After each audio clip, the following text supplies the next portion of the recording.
Marvel Harrison, and Terry and I work together, and I have the opportunity to do some of the Lifeworks lectures some of the time. And the one I'm going to do today is a little bit on disordered eating problems. And it's always nice. I always get either jam just before lunch or right after lunch. So if anybody's missing, they're probably still out eating someplace. I think that eating disorders is a pertinent topic because so many of us coming from families where there was alcoholism and other chemical dependency issues modeled, we have a tendency not to want to do that and react against that. Eating cues for this category include boredom eating. And if boredom is internalized anger, then that really maybe is emotional eating also. Television eating, not eating television, but in front of the television. And of course, what are the messages we get from the television as we sit there? You know, more food commercials and snack commercials, etc. So there's the cues are there all the time. In terms of looking at dieting history, not very many of these people have been on a diet at all. Maybe they had hyperlipidemia, some high blood cholesterol problem or something, and a physician told them at some point to watch what they're eating. They may have done something like that, but not a lot of diets. Another look at, in terms of body image, that it's almost as though there's a neutral feeling about who they are physically. It's not that they particularly like who they are physically or disdain who they are physically, but it's like a slight disconnection, kind of like, oh, well, you know, I guess I could lose some weight. Yeah, well, I probably feel, but well, maybe I could, you know, if my shoulders were a little broader or something. But there's not a lot of energy manifested in who they are and how they look physically. Looking at family histories, not much different than the rest of the families. And chemical dependency history, much the same as the rest of the population. Of course, the statistics there are anywhere from 10% to 20 to however that's defined, and it's probably not even worth pursuing those stats. But there's not a real high correlation between the two. Now, a whole different category of disordered eating problems that I'm going to talk about today is responsive eating. And that's emotional eating. I only eat when I'm mad, glad, bad, sad, or have been had. It's the only time. That it doesn't matter if it's an emotional high or an emotional low, I can take care of it through munching. I know Terry talked about, you know, my angry jaw can become a munching jaw. Well, I think also that fear that maybe is felt constricted in our chest and in our throats can have a feeling of expansion and soothe. That knot here, I can really pacify and feel a sense of actually sedation and be medicating with food. So very much it's about medicating our feelings. Now, I know I was an emotional eater, and I still have that tendency and probably will most of my life, which is why recovery is about being a lifelong process. That as an adolescent, boy, I wouldn't go near alcohol, I wouldn't go near cigarettes, I wouldn't go near any other drug. I mean, I was just the most self-righteous thing that ever walked this earth, I'm convinced. But so I did the good girl's drug, and I did food. Well, where I really kind of got it about the medication piece was when I traveled home for the Christmas holidays one year, freshman in college, and went to a party with a friend. Felt a little out of sorts, didn't know exactly what to do. My friend left for a short time. Well, then I felt really out of sorts. Didn't know exactly how to connect people, and being the perfect person I was and needing everybody to like me in the most magnificent way and everything else, I was at a real loss. So I started munching. Well, you see, part of a disordered eating problem is sneak eating. Sneak eating I define as I eat differently in front of other people than I do by myself. Or I might eat differently in front of certain people than I do by myself. Well, at this party, I began to munch on brownies.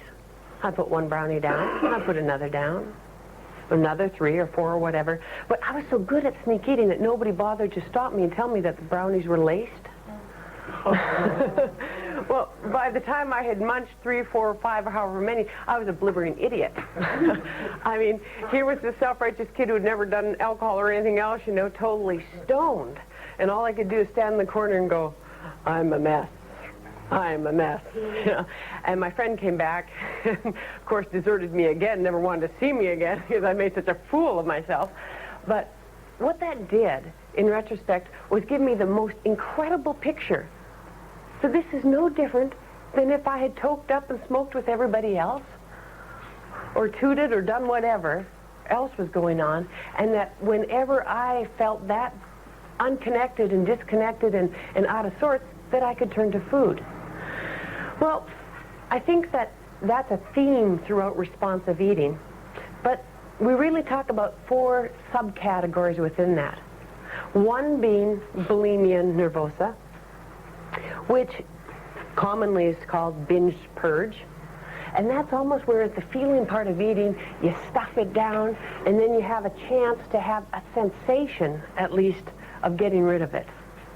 Now, bulimia, binge purge, it's really misunderstood, I think, in lots of ways. We talk about it almost always in terms of throwing up. Well, I think the binge part can be any time I'm eating and feel out of control of what I'm putting down. And it can be whatever a person perceives a binge to be.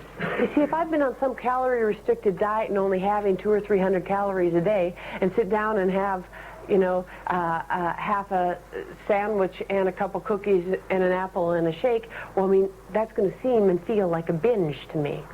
To somebody else, it's like, oh, I just got started. Where's the rest of the meal? So a binge is much more about how we eat than what we eat. It's that experience of putting food down and feeling like there's a sensation of an attempt to get control with it and ultimately truly being out of control with it. Now, I think a real common food for binging is one that probably most of us have, and just to toss out the idea of that it's about how we eat. It's like, when I see and talk to people who eat popcorn real regularly, I mean, think about what popcorn is. It's a food where we can jam our hands in, jam it in. We can eat a whole bucket of it because we have this understanding that, well, as long as there's no lipids on it and no sodium, no salt, no fat, you know, I mean, I can have as much as I want. So I can get this sensation of stuffing myself. Now, that doesn't mean everybody who eats popcorn, you know, is binging. It's just one of those things to consider that we can have if that experience is about how we eat and jamming ourselves full and then having a feeling like we can get away with it, so to speak. Now, the purge part of bulimia is many, many things. It's the self-induced vomiting. It also is abusive exercise, because some of us go out and we're physically active with the Mars bar in our brain shrinking, you know.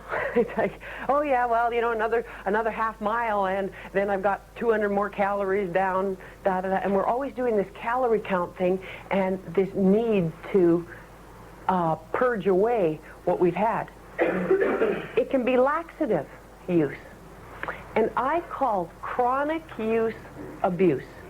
If we're using laxatives repetitively, it's a chemical dependency in the very literal sense of chemical dependencies.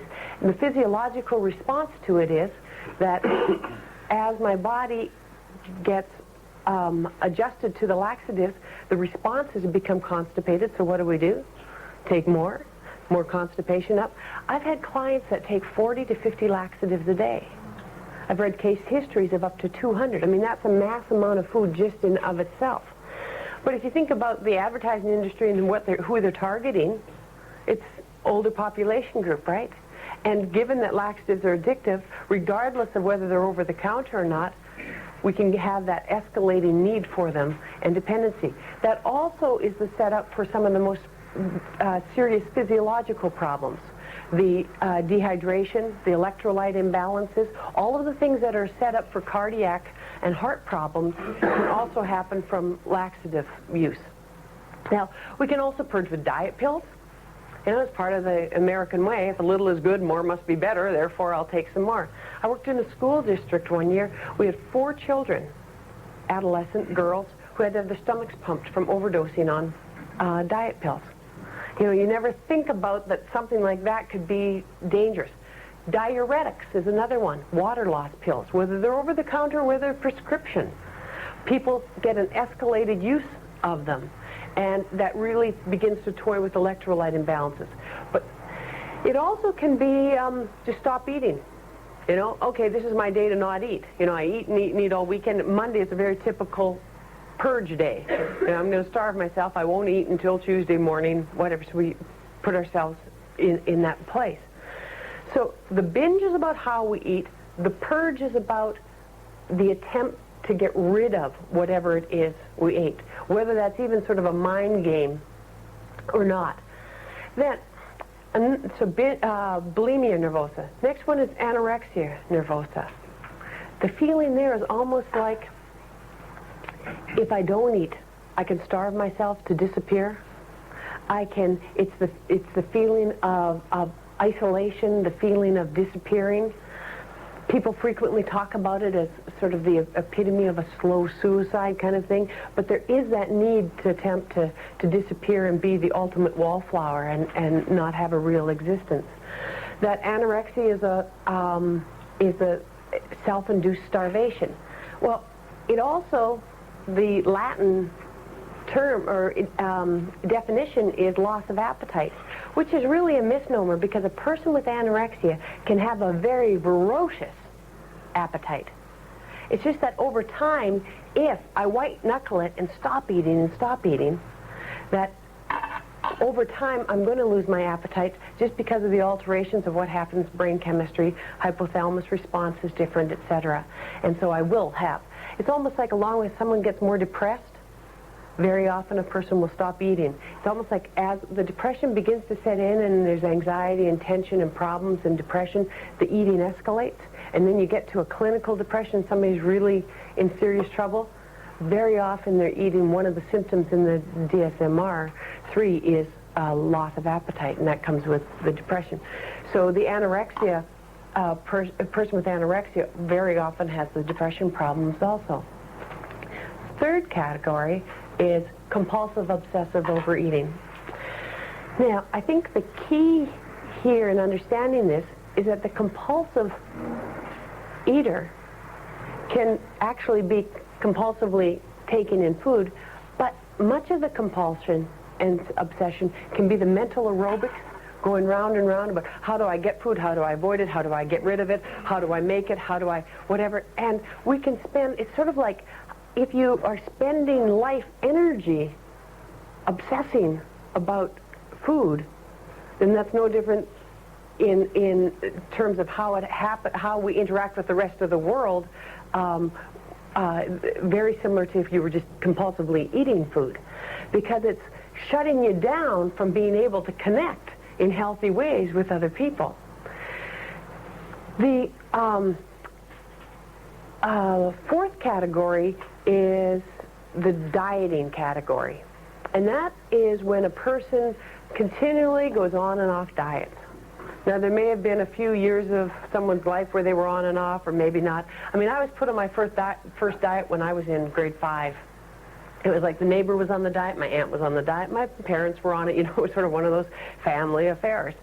And the most important piece about dieting, and the problem with it, is that dieting means I'm not okay the way I am, but when I lose enough weight, enough inches, enough percent body fat, enough clothing sizes, enough whatever, I will be okay over here. That's the theme and the message of dieting. I'm not okay the way I am, but I will be okay over here when I have met this norm of what's expected. Dieting is the setup of I'm not okay the way I am, but I will be okay when I'm a certain way.